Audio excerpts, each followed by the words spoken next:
Пока в 709-711 году енисейские кыргызы воевали с восточными тюрками, на территории современного Кыргызстана происходили не менее значимые события, которые впоследствии повлияют на становление кыргызского народа. Более 1200 лет назад, в 751 году, у реки Талас в Таласской долине встретились полчища арабских и китайских воинов. Это была знаменитая Таласская битва, о которой написано в учебниках по мировой истории. Чем же знаменита эта битва?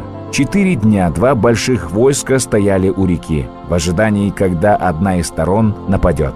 Проживало на данной территории племя карлуков, которое изначально было на стороне китайцев. За 4 дня ожидания карлуки успели договориться с арабами и в финальный день атаковали китайцев с фланга. Воодушевленные арабы перешли реку и разбили китайскую армию, убив около 100 тысяч человек и пленив около 20 тысяч. Эта битва может показаться такой же, как и все другие битвы. Одни победили, другие проиграли. Однако с политико-исторической точки зрения эта битва имела огромные последствия для всей Центральной Азии и кыргызского народа. Китайцы после поражения у реки Талас не ступали в Центральную Азию около 1000 лет. Это способствовало формированию региона без Китая и распространению ислама.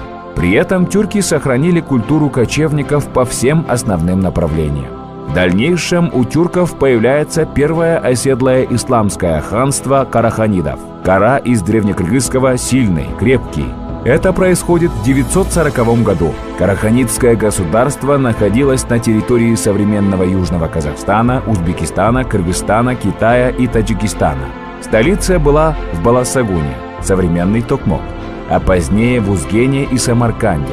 Это первое тюркское государство, где официальной религией был ислам. Часть народа стала оседлой.